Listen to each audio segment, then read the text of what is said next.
નમસ્કાર, મંતવ્ય ન્યૂઝમાં આપનું સ્વાગત છે અને હું છું આપની સાથે હિરલ. દિવસે ને દિવસે મોબાઈલનું દૂષણ એટલી હદે વધી રહ્યું છે કે હવે mobile, social media, video game બાળ માનસ પર ખતરનાક હાવી થઈ રહ્યું છે, ગંભીર અસર પહોંચાડી રહી છે. વિડીયો ગેમના રવાડે ચડીને ટાસ્ક કમ્પ્લીટ કરવાના ચક્કરમાં યુવાનોએ જીવ ગુમાવવાના અને આપઘાત કર્યાના પણ કેટલાય કિસ્સા ભૂતકાળમાં પ્રકાશમાં આવી ચૂક્યા છે.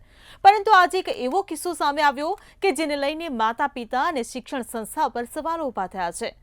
આ ઘટના છે અમરેલીના બગસરાના મોટા મુંજાસરની પ્રાથમિક શાળાની, કે જ્યાં ધોરણ 5, 6, 7ના નાના 40 ભૂલકાઓએ મળીને વિડીયો ગેમમાંથી પ્રેરણા લઈને માત્ર 10 રૂપિયાની લાલચ શરત મારીને પોતે જ પોતાના હાથ પર બ્લેડથી કાપા મારીને પોતાને જ ઘાયલ કર્યા. આશ્ચર્યની વાત કે 8 દિવસ બાદ આ કિસ્સો પ્રકાશમાં આવ્યો. એક તરફ વાલીઓ શિક્ષણ સંસ્થા પર આક્ષેપ લગાવી રહ્યા છે, તો બીજી બાજુ શિક્ષણ સંસ્થા પણ પોતાના હાથ અદ્ધર કરી રહ્યા છે. આ ઘટના બાદ એક પણ બાળકને ધનુર ઇન્જેક્શન આપવાની તસદી ન લેવાય, પણ ઘરે કોઈને વાત ન કરવાની તસદી જરૂર લેવાઈ હતી. મામલો શિક્ષણ મંત્રી સુધી પહોંચ્યો છે, તપાસના આદેશ પણ અપાયા છે, પણ સવાલ ઊભો થઈ રહ્યો છે કે મોબાઈલ અને સોશિયલ મીડિયાનું દૂષણ કઈ હદે ભૂલકાઓ પર જોખમ ખેડી રહ્યું છે. અને આ ગંભીર ઉદાહરણ ન માત્ર શિક્ષણ જગત માટે પરંતુ વાલીઓ માટે પણ ચિંતાનો વિષય બન્યો છે. આખરે કઈ રીતે બચાવવા બાળકોને, તેની પર મનોમંથનની આજે જરૂરિયાત ઊભી થઈ છે. માટે જ વિડીયો ગેમની વિકૃતિ પર જ કરીશું આજનો સીધો સંવાદ.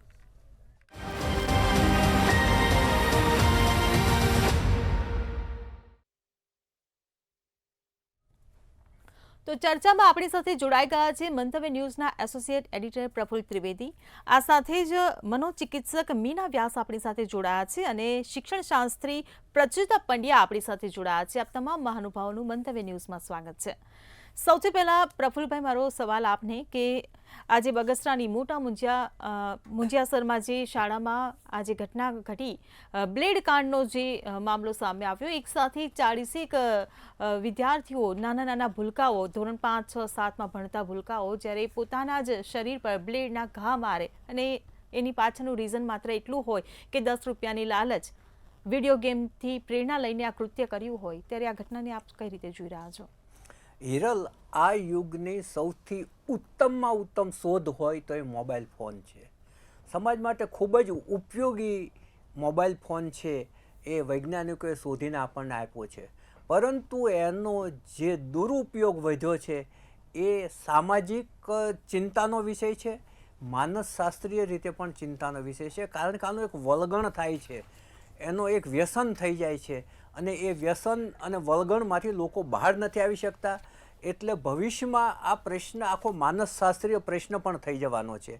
હવે તમે જુઓ કે માત્ર વિડીયો ગેમ જ નહીં, રીલ તમે જુઓ, પછી પેલા સ્ટન્ટના દ્રશ્યોની રીલ જુઓ, આખો તમે સોશિયલ મીડિયામાં જેટલું આવે છે એમાંનું 80થી 85% કચરો હોય છે. અને આ જે વિડીયો ગેમ છે એટલી બધી અતિશયોક્તિ ભરી ગેમ હોય છે, એ રમનારા બાળકોના માનસ ઉપર અત્યંત ખરાબ અસર થતી હોય છે. દાખલા તરીકે એક જે ડાકુ જેવો માણસ છે એ રિવોલ્વર લઈને આવે છે, ગુંડા જેવો, અને સટાક ઉડાડે છે ને એને એ ઉડાડે છે, એની મજા આવે છે. એવી રીતે એક કાર લઈને નીકળે છે અને એ કાર જ્યાંને ત્યાં અથડાવે ને, અને એ અથડાય એનો આનંદ પેલો બાળક, એટલે એના જે બાળ માનસ છે ને એમાં આ હિંસાના દ્રશ્યોના સંસ્કાર છે ને એ રોપાતા જાય છે સતત. આની કેટલી મોટી અસર થતી હોય છે એનો સૌથી મોટો દાખલો છે મહાત્મા ગાંધીજી. મહાત્મા ગાંધીજીએ જ્યારે હરિશ્ચંદ્ર નાટક જોયું ત્યારથી એણે કહ્યું કે આજથી હું સત્ય જ બોલીશ. એટલે તમે જુઓ કે એ વખતે નાટક સમૂહ માધ્યમ હતું, અત્યારે સમૂહ માધ્યમ છે, મોબાઈલ છે. સમૂહ માધ્યમોની બાળ માનસ ઉપર કેટલી અસર થતી હોય છે એનું સૌથી મોટું ઉદાહરણ છે. હવે આ જે બગસરાનું જે ગામ છે મોટા મંજિયાસર, ત્યાં 1 થી 7 ધોરણ સુધીની જે સ્કૂલ છે એમાં 7મા ધોરણના એક વિદ્યાર્થીને એક કુવિચાર આવ્યો આવી રીલ જોઈને. ખરેખર તો પ્રેરણા મળવી જોઈએ, પણ એ પ્રેરણા શબ્દ નથી વાપરતા, પ્રેરણા સારા અર્થમાં હોય છે. એને કુવિચાર આવ્યો અને એણે બાકીના 5મા ને 6ઠા ને 7મા ધોરણના વિદ્યાર્થીઓ આગળ એક પ્રપોઝલ મૂકી કે તમે બ્લેડથી હાથે કાપા મારશો તો તો હું તમને 10 રૂપિયા આપીશ અને નહીં તો તમારે મને 5 રૂપિયા આપવાના. અને થોડા ઘણા નહીં, 2, 5 નહીં, 40 વિદ્યાર્થીઓએ હાથે અને પગ ઉપર છે એને બ્લેડથી કાપા માર્યા. કોઈના હાથમાં બ્લેડ હતી તો કોઈએ પેલો પેન્સિલ છોલવાનો જે સંચો આવે છે એની બ્લેડ કાઢીને એના બ્લેડથી કાપા માર્યા. આ કેટલી ગંભીર બાબત છે કે આખું આ તો મીનાબેનને આપણે પૂછીશું કે આ એક સમૂહ ટોળાનું માનસ છે. ટોળાનું માનસ છે એમને મગજ નથી હોતું, વિચારતા નથી હોતા. આ એક ઇન્ડિવિજ્યુઅલ વ્યક્તિગત માણસમાંથી ટોળાના માણસમાં એ પરિવર્તિત થઈ ગયું અને બધાએ આ કર્યું. એ બાળક જ્યારે ઘેર એની મમ્મી નવડાવતા ત્યારે એને પૂછ્યું કે આ શું થયું, તો કે કાંઈ નહીં, વાગ્યું હતું. કાંઈ નહીં વાગ્યું હતું. બાળક ખોટું શા માટે બોલ્યું કે ત્યાં શાળામાંથી સ્ટ્રિક્ટ સૂચના આપવામાં આવી હતી કે કોઈને આ બહાર વાત કરવાની નથી. એટલે બાળક છે એ વાત નહોતું કરતું. હવે પછી 7 દિવસ સુધી આ ઘટના છે એ ઢંકાયેલી રહી, પરંતુ મીડિયા આ આખી ઘટનાને બહાર લઈ આવ્યું. બહુ જ મોટો ઉહાપો થયો. ત્યાંના સરપંચે પોલીસ ફરિયાદ કરી, FIR થઈ અને 7 દિવસ પછી પોલીસ પણ દોડતી થઈ છે. આજે પોલીસ ત્યાં સ્કૂલ ઉપર ગઈ હતી ને બધાના નિવેદનો લેવાનું ચાલુ કર્યું છે. પરંતુ તમે જુઓ કે આ ઘટના છુપાવવામાંથી કેટલું અનર્થ થઈ શકે. થેન્ક ગોડ, ભગવાનનો આભાર માનીએ કે થયું નથી. કોઈ એકાદ વિદ્યાર્થીના ધનુર થઈ ગયું હોત તો ધનુર થઈ ગયા પછી એને બચાવવાનું બહુ જ અઘરું હોય છે. એટલે સારું થયું કોઈને ધનુર નથી થયું. કોઈને ધનુરનું ઇન્જેક્શન લેવાની કે અપાવવાની તસદી પણ શાળાના સંચાલકોએ નથી લીધી. એટલે આ જે ઘટના બનીને એમાંથી ઘણા બધા સવાલો ઊભા થાય છે. ભીનું સંકેલવાના જે પ્રયાસો કર્યા છે એમાંથી કે શરત લગાડનાર વિદ્યાર્થી છે ને એને 40 વિદ્યાર્થીના 10-10 રૂપિયા આપ્યા હોય તો પ્રચેતાબેન, આ પ્રશ્ન ઊભો થાય કે એક ગામડાની સ્કૂલના વિદ્યાર્થી પાસે 400 રૂપિયા આવ્યા ક્યાંથી? આ સૌથી મોટો સવાલ. ગામડામાં તો ખબર છે ને 10 કે 5 રૂપિયા જ વાપરવા આપતા હોય છે. બીજો પ્રશ્ન એ છે, એટલે ઘણી વખત બાળકો આવામાંથી ચોરી કરતા પણ શીખે છે, એ તરફ મારો ઇશારો છે.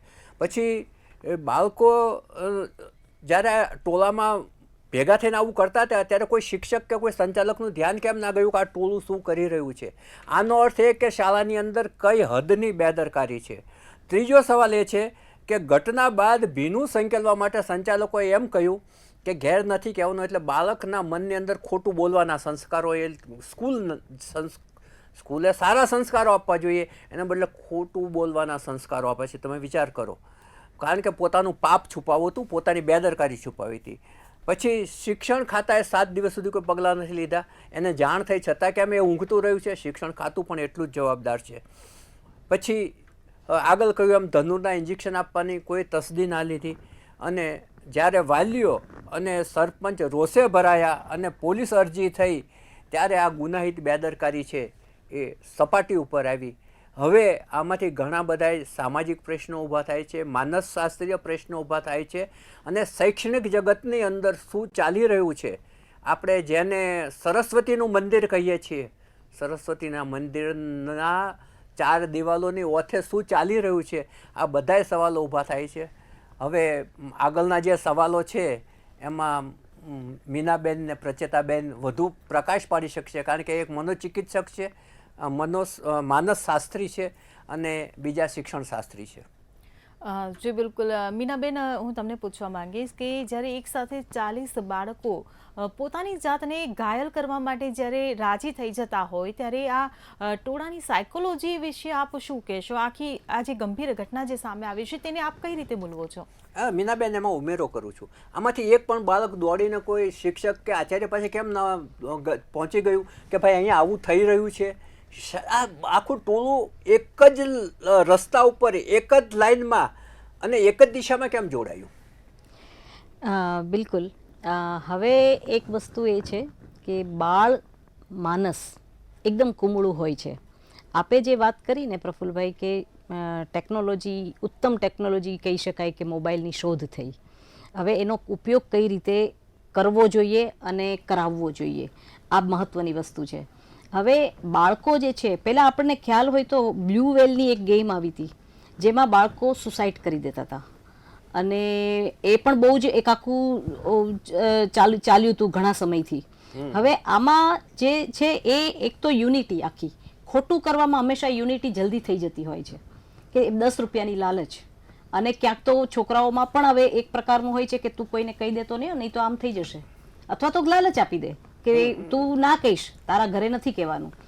પ્રશ્ન જે છે ને એ શિક્ષણ જગતનો છે, શાળાનો છે, કે શાળામાં જાણ કેમ ન થઈ, અને જાણ થઈ તો એમાં એના ઉપર એક્શન લેવાયા કેમ નહીં. શાળા એટલે એ બાળકનો ઉછેર ને બાળકનો સંસ્કાર ને બાળકનો અભ્યાસ ને બાળકનો ગ્રોથ, આ જે કઈ વસ્તુ જે છે ને એ ઘર અને શાળાની બંને જગ્યાએથી થતો હોય છે. કારણ કે બાળકને અડધો સમય ઘરે રહેતો હોય છે, અડધો સમય શાળામાં રહેતો હોય છે. તો એનામાં જે કઈ વસ્તુઓ ખોટી આવતી હોય, એ આદતો પડતી હોય કે કોઈ ખોટી હરકત થતી હોય, તો એ વસ્તુની નોટિસ કાં તો શાળામાં થવી જોઈએ અને કાં તો ઘરેથી ખબર પડવી જોઈએ કે આ બાળકનું, આપણું બાળક જે છે એને એમાં કંઈક અલગ હરકત દેખાઈ રહી છે. તો આ બંને જગ્યાએથી વસ્તુઓને ઓબ્ઝર્વ કરવામાં આવતી હોય અને હોવી જોઈએ, પણ આમાં બે જગ્યા ફેલ થઈ ગઈ. આટલા દિવસ પછી ખબર પડવી એટલે બહુ હદ થઈ ગઈ. આટલા બધા બાળકોના માતા પિતાને આટલા સમય પછી ખબર પડી, અને શાળાએ આટલા બાળકોએ આટલા ઘાવ કર્યા હાથમાં અને કોઈ જાતનું કોઈ એક્શન જ ના લીધું. એટલે તમે વિચાર કરો કે આપણો જે સમાજ અને આપણી જે સોસાયટી ને આપણે જે હવે ગામડા સુધી પણ, ખાલી શહેરમાં નહીં, ગામડા સુધી પણ એવું પહોંચી ગયું. મોબાઈલ પણ આવી ગયા છે ને રમવાનું ચાલે છે. એટલો સમય એને આવ્યો ક્યાંથી? પ્રશ્નો તો અનેક છે કે એની પાસેથી 400 રૂપિયા કેમ આવ્યા, પણ એની પાસેથી મોબાઈલ અને રમવા માટેનો એટલો ફ્રી ટાઈમ કેવી રીતે મળી ગયો એને? તો આ બધી વસ્તુ છે એકની એક જ વસ્તુ કે વારંવાર આપણને એક દિશા બતાવી રહી છે કે પેરેન્ટિંગ અને શાળામાં જે કંઈ શિક્ષકગણ છે કે જે કંઈ સ્ટાફ છે, એ લોકોએ એ વિદ્યાર્થીઓનું સતત મોનિટરિંગ કરતું રહેવું જોઈએ. કોઈ બાળક એકલો મેદાનમાં ગયો હોય ગ્રાઉન્ડમાં અને એ ત્યાં તો આ લોકોને ખબર ના પડે, અથવા આ લોકો એક સાથે બેસીને રમે છે તો એ ખબર ના પડી. તો આ ખરેખર ગંભીર વિષય છે, અને આ વિષય ઉપર શાળાઓએ અને દરેક માતા પિતાએ પણ ધ્યાન રાખવું પડશે. કારણ કે બાળકો જો આવી રીતે તમારી આ તો મોબાઈલમાં એને રમ્યા અને એને ઈજા પહોંચાડી પોતાની જાતને, કંઈ પણ અનેક એવી પ્રવૃત્તિઓ જે છે જે હાનિકારક હોઈ શકે, એ થઈ શકે.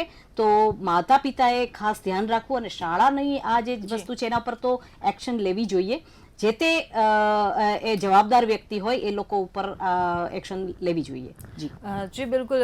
પ્રચિતાબેન, હું આપને પૂછવા માંગીશ કે જ્યારે માતા પિતા બાળકને સ્કૂલમાં મૂકે છે ને, શાળામાં મૂકે ને, ત્યારે એ એવી આશા સાથે મૂકે છે કે ત્યાં મારા દીકરાનું કે દીકરીના સંસ્કારોનું સિંચન થશે.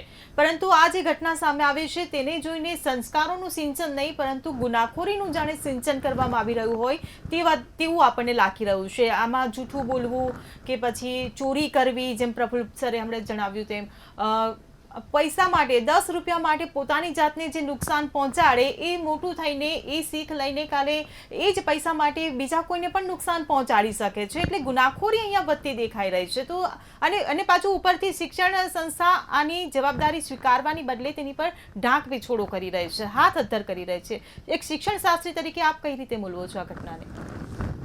સંસ્કૃતમાં એક બહુ જ સુંદર ઉક્તિ છે, છિદ્રેષુ અનર્થા બહુલી ભવંતી. વસ્ત્રમાં એક કાણું પડે ને એટલે સમજી જવું જોઈએ કે અહીંયા આગળ હવે આ વસ્ત્ર મને આગળ કામ નહીં લાગે, કારણ કે એની અંદર ઘણા કાણા પડશે. શિક્ષણ એ એક એવું વણાટવાળું કાપડ છે કે એમાં વારંવાર એને પસાર થવું પડે ઘણી બધી પરિસ્થિતિઓમાંથી, અને પ્રત્યેક ઉંમરના વિદ્યાર્થીઓ પાસેથી. એટલે આ જે ઉંમર વિદ્યાર્થીઓની બતાવવામાં આવી છે ને બેન, એ બહુ જ કુમળી ઉંમર અને યુવાન એ હજુ પ્રવેશ કરશે કિશોર અવસ્થામાં, એમાં પ્રવેશ કરશે એની આ મધ્યમાં આવતી આ જગ્યા છે.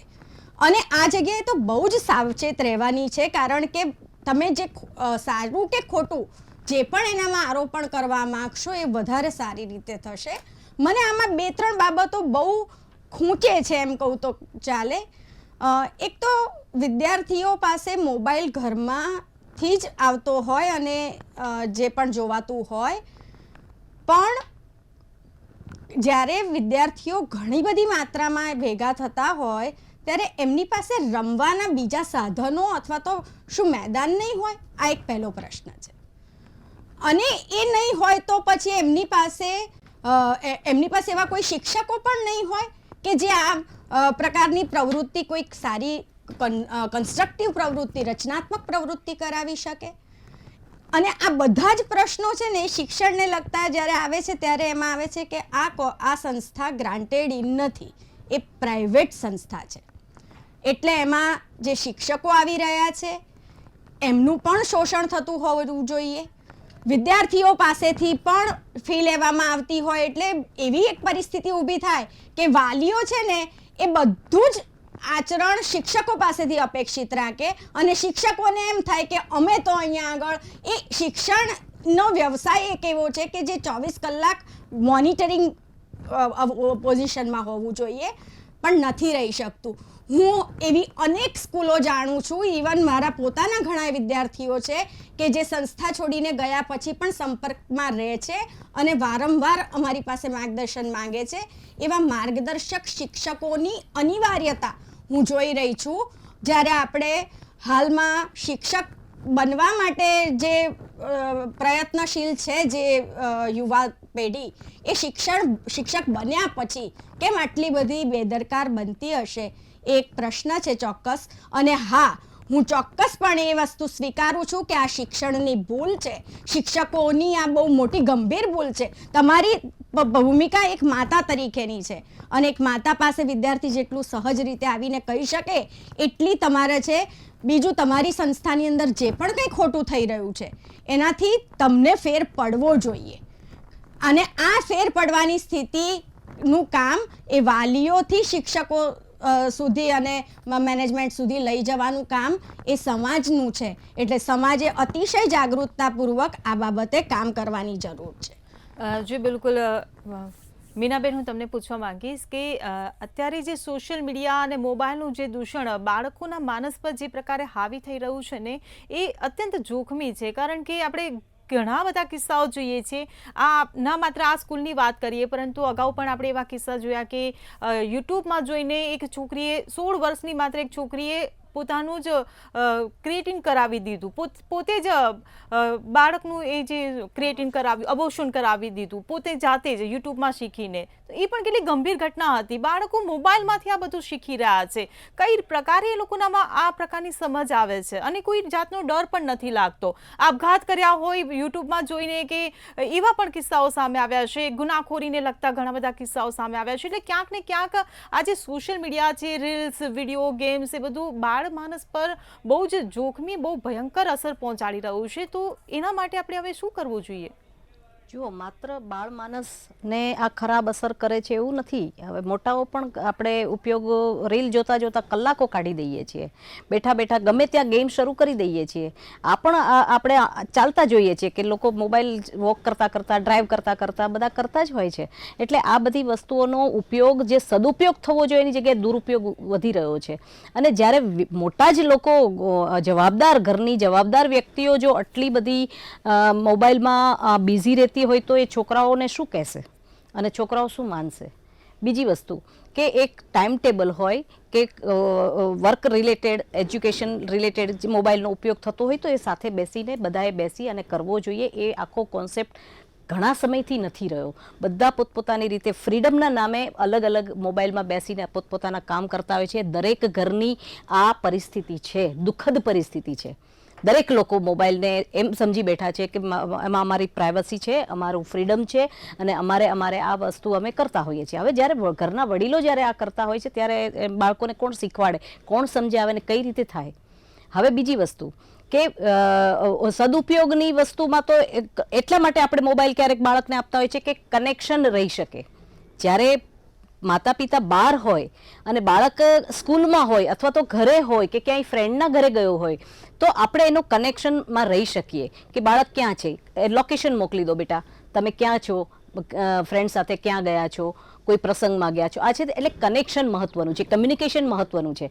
આ કમ્યુનિકેશનના લીધે આપણે બાળકને ફોન આપતા હોય છે. પણ ફોન જ્યારે તમે લો છો, પેરેન્ટ હોય એના માટે મોબાઈલનો ઉપયોગ અલગ રીતે હોય. બાળકોને જ્યારે પર્પઝ આપવાનો હોય તો એક તો કમ્યુનિકેશનનો હોય અને બીજું આજકાલ આપણે સ્કૂલોમાં પણ જોઈએ છીએ કે વર્ક છે એ મોબાઈલમાં આપતા હોય છે તો એનો ઉપયોગ હોય તો એટલા પૂરતું જ મોબાઈલ યુઝ થાય એવો પણ મોબાઈલ તમે એને સેટ કરી શકો એના સેટિંગમાં જઈને.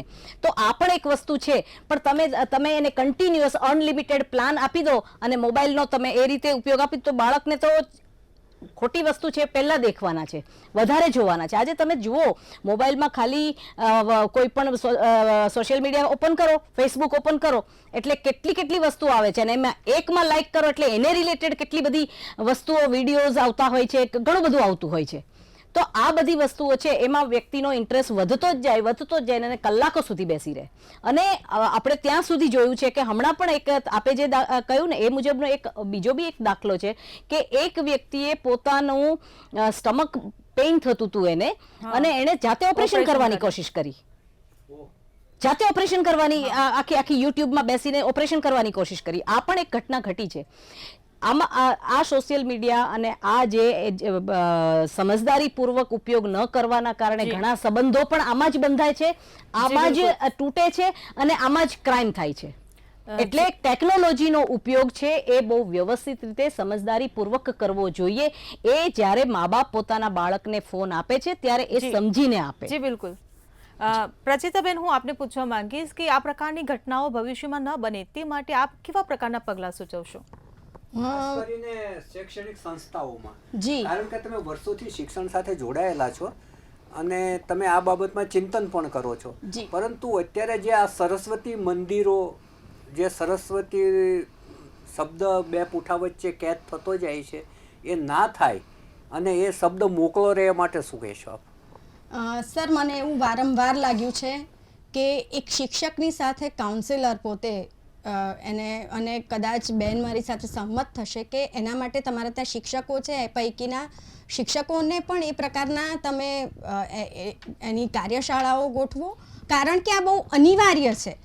આપણે જો ઈચ્છતા હશે કે આપણી પેઢી આગળ એક સારા મૂલ્યોને લઈને ચાલે તો એ કામ એક ઘરમાં થવાનું છે ને બીજું શિક્ષણ સંસ્થામાં. પણ શિક્ષણ સંસ્થાની અંદર તમારે બધા જ કંઈ સાયકોલોજી ભણીને નહીં આવ્યા હોય અને કેવા પ્રકારની પ્રવૃત્તિઓ તમે વિદ્યાર્થીઓ પાસે કરાવી શકો એ પણ બહુ ચર્ચાનો વિષય છે. કારણ કે અહીંયા તો છે ને અત્યારે હાલ ચિત્ર પણ ગાયબ થઈ ગયું છે.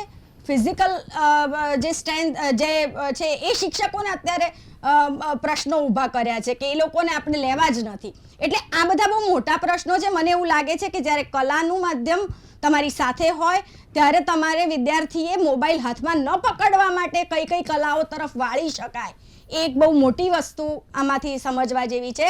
અને બેન ચોક્કસ એ બાબતે કહેશે કે તમે કેવા પ્રકારના ટાસ્ક વિદ્યાર્થીઓને આપી શકો. કોઈ વિદ્યાર્થીનું બીજા વિદ્યાર્થીઓ માને તો શું શિક્ષકનું ન માને? કેમ એ ઇમ્પેક્ટ આપણે ઊભો કરવામાં હજુ ક્યાંક નબળા છીએ અને એ ઇમ્પેક્ટ બહુ સારી રીતે આવે એટલા માટે અને માતા પિતાએ એટલા પૂરતું જાગૃત રહેવું જોઈએ કે વિદ્યાર્થી જ્યારે હું મારા બાળકને મોકલું છું તો મેં બાળકને પેદા કર્યું એ મારી જવાબદારી છે અને એને ભણે એ પણ મારી જો જવાબદારી છે તો એ જવાબદારીમાં થોડાક તમે પૈસાને માટે થઈ પાછું ન વાળશો. પણ હા, એ સ્કૂલો આ ઇનિશિએટ કરી શકે એ ચોક્કસ હું જોઈ રહી છું. જી બિલકુલ. પ્રફુલભાઈ, હું તમને છેલ્લે પૂછવા માંગીશ કે એક તરફ એક છેડે વાલીઓ છે, એક છેડે શિક્ષકો છે ને વચ્ચે બાળક ઊભું છે, પરંતુ આજુબાજુ જે મોબાઈલનું દૂષણ જેને ઘેરી રહ્યું છે, સમાપનમાં આપ શું કહેશો? મીનાબેન કંઈ કહેવા માંગે છે? 1 મિનિટમાં કહી દો ને બેન. જી, હું એ કહેવા માંગુ છું કે શાળા સાથે હું પણ કનેક્ટેડ છું, ટીચર્સ બિહેવિયર ટ્રેનિંગ આપું છું. પણ એક વસ્તુ એ છે કે આ જે ઘટના છે, આજે જે મુદ્દો જે આપણે ચર્ચા કરી રહ્યા છીએ એ મુદ્દામાં હું એક જ વસ્તુ, દરેક શાળામાં દરેક શિક્ષકો છે એ પણ મા બાપ તો છે જ, એ પણ મા બાપ છે. તો અમુક વસ્તુઓ તો બેઝિક છે કે જે ટીચર્સ જ્યારે એના વિદ્યાર્થીઓ સાથે કનેક્ટ થાય તો એક એમાં મા બાપનો પણ ભાવ હોવો જોઈએ કે પોતાનું બાળક બગડી રહ્યું તો તમે એને ઇગ્નોર કરશો? મીનાબેન, પણ આમાં વાલીઓ અને ખાસ કરીને એની મમ્મીનો પણ ઘણો બધો દોષ હોય છે, કારણ કે બાળક એકદમ નાનું હોય છે, 2-2.5 વર્ષનું હોય છે, ત્યારથી એને મોબાઈલનું વળગણ કરાવી દે છે. મેં ઘણા બધા ઘરોમાં જોયું છે કે એની સામે મોબાઈલ ચાલુ મૂકો તો જ બાળક ખાય છે ને તો બાળક ખાતું નથી. આ પ્રશ્ન લગભગ તમામ ઘરોનો થઈ ગયો છે. એટલે નાનપણથી જ એને જે આ મોબાઈલનું વળગણ થઈ જાય છે, એની મમ્મીને પણ વળગણ હોય છે, એના પપ્પાને પણ વળગણ હોય છે. ખરેખર તો આ મજાક આવે છે ને, વોટ્સએપ યુનિવર્સિટીની જ મજાક છે કે ભાઈ હવે તો ઉપવાસ એવા કરવા પડશે કે આજે હું ફેસબુક નહીં વાપરું, કે આજે હું વોટ્સએપ નહીં વાપરું, આજે હું એક ટાઈમ જ વાપરીશ, એના ઉપવાસ કરવા પડે એવી એ પ્રકારની આખી પરિસ્થિતિ પેદા થઈ જાય. તમે વિચાર કરો કે 5મા કે 6ઠા ધોરણની વિદ્યાર્થીની એની મમ્મી એમ કહે કે તને ફોન નથી આપવો, અથવા તો એમ કહે કે ફોન ઉપર વળગેલી ના રહે અને એ આત્મહત્યા કરી લે. આવી ઘટનાઓ છે ને વારંવાર બનતી થઈ ગઈ છે. એટલું જ નહીં, જે હિરલે આપને પ્રશ્ન પૂછો ત્યારે જે કહ્યું હતું એ કેટલી ગંભીર બાબત છે કે એ સગીર વયની જે યુવતી હતી એ સગર્ભા થઈ અને વોટ્સએપમાં જોઈ અને જાતે જ એબોર્શન કરવા ગઈ અને આખી મુશ્કેલ પરિસ્થિતિ એના આખા ફેમિલી માટે ઊભી થઈ. એટલે આ જે વોટ્સએપ યુનિવર્સિટી છે એમાં કેટલું સાચું આવે છે, કેટલું ખોટું આવે છે, કેટલું સારું છે, કેટલું ખરાબ છે. હું માનું છું ત્યાં સુધી આપણે જે વારંવાર જ્યારે રેપના કેસ બને છે ત્યારે આપણે કહેતા હોઈએ છીએ કે મા બાપે ગુડ ટચ ને બેડ ટચને સમજાવવું જોઈએ. એ જ રીતે મોબાઈલનો ગુડ ઉપયોગ કયો છે ને બેડ ઉપયોગ કયો છે એ પણ બાળકને સમજાવવું જોઈએ. અને હું માનું છું ત્યાં સુધી ચોક્કસ ઉંમર સિવાય આપણે એને હાથમાં મોબાઈલ આપવો જ ના જોઈએ. અને આપો તો એને એના શિક્ષણને લગતું કાંઈ ખોલીને આપો કે જેથી એના જ્ઞાનમાં વૃદ્ધિ થાય. અને એનો આ જે બાકીનો જે રીલની અંદર જે કચરો આવે છે, જે ગાળો બોલાય છે, જે બીભત્સ સંવાદો થાય છે, બીભત્સ જોક થાય છે, એ બધું જ જે છે ને આપણે નથી તો કોઈ સરકારનો એના પર કોઈ કંટ્રોલ કે નથી તો કોઈ સમાજનો કંટ્રોલ, જેને કારણે આ બધી જ જે ગંદકી છે ને એ મોબાઈલની અંદર આવીને ભરાણી છે અને એની જે દુર્ગંધ છે એ આ રીતે બહાર આવતી જાય છે. જી બિલકુલ પ્રફુલભાઈ, પ્રચેતાબેન અને મીનાબેન આપ અમારી સાથે જોડાયા એ બદલ આપનો આભાર. ત્યારે હવે આગામી સમયમાં જોવાનું રહ્યું કે બાળકોને મોબાઈલ અને સોશિયલ મીડિયાના વળગાણથી દૂર રાખવા માટે માતા પિતા, શાળાઓ કે સરકારી તંત્ર કેવા પ્રકારના પગલાં લે છે. ચર્ચામાં હાલ બસ આટલું જ. ફરી મળીશું. નમસ્કાર.